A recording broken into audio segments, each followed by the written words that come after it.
Number one reason SOPs fail on the factory floor. They are written for the auditor, not for the operator.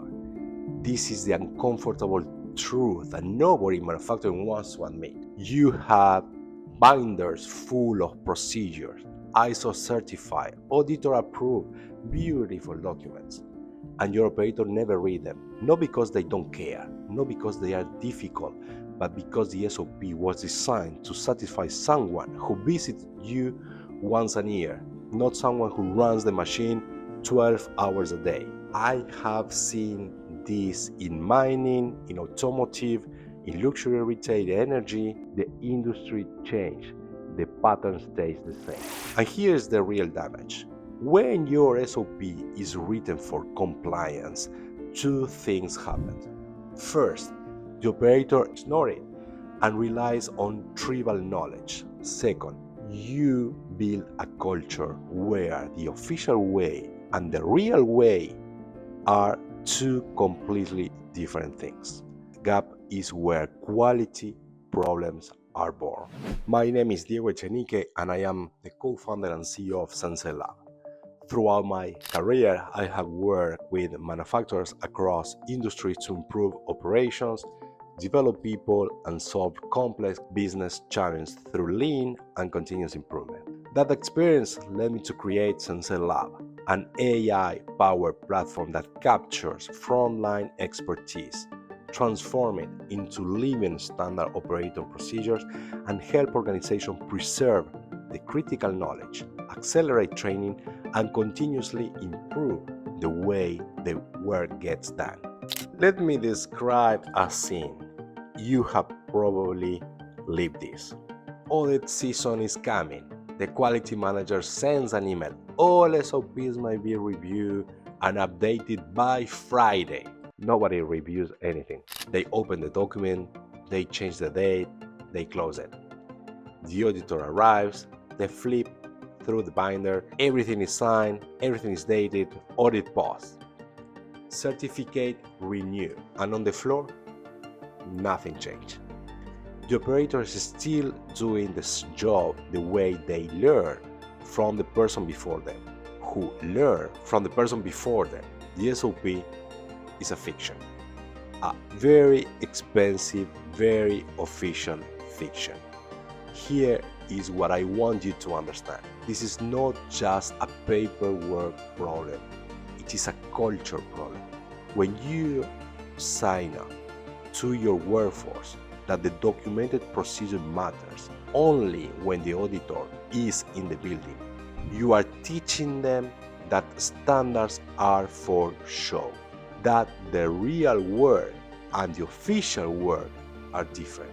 And once that lesson is learned, it's very hard to unlearn. Boeing is a perfect example. You know the story.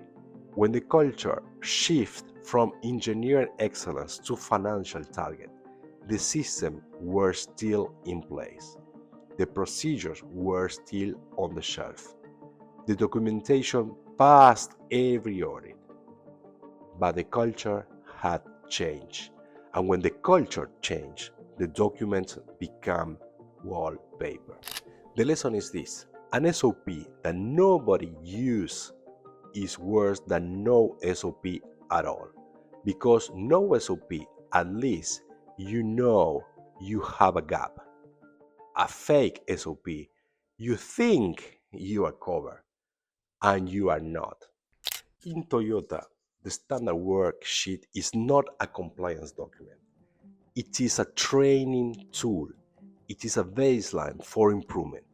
It is the current best known way, and it will change next week if someone finds a better way. Here is the critical difference. In Toyota, the operator writes the standard. The team leader verifies it.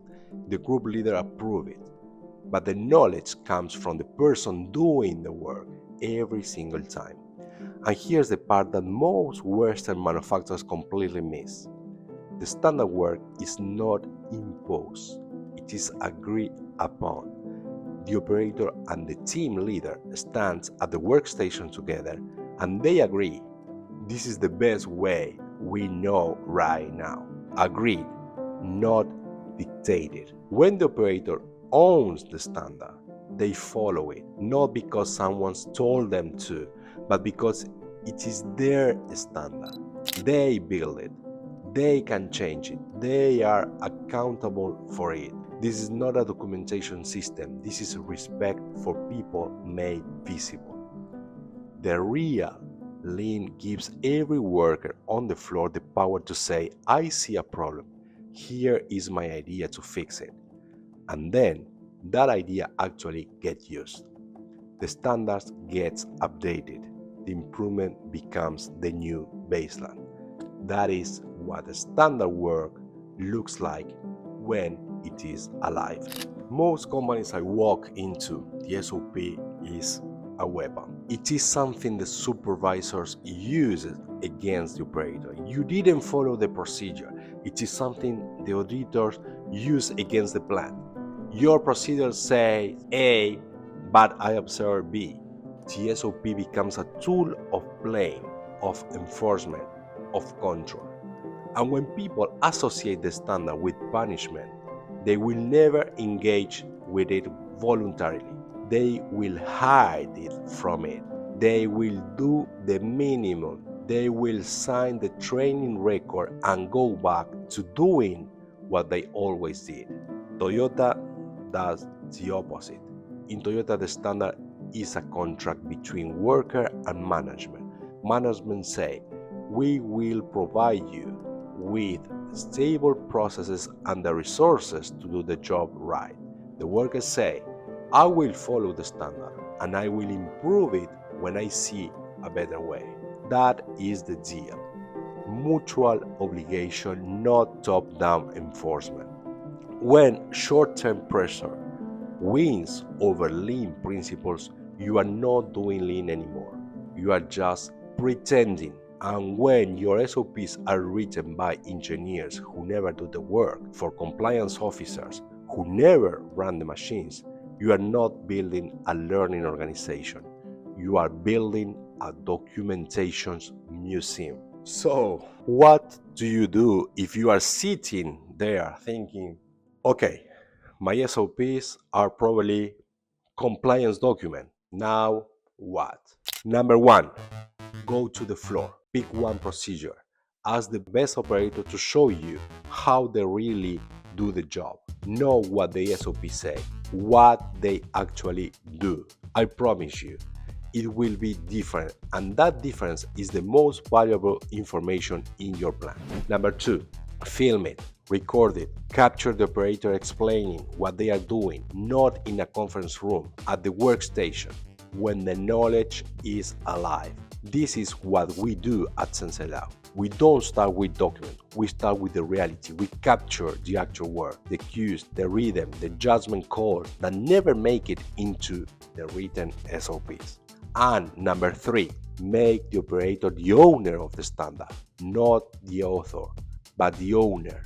They don't need to write it perfect English. They need to verify that what is documented matches what happens on the floor. And when it doesn't, they need the authority to flag it and fix it. And number four, stop measuring SOP compliance by audit scores.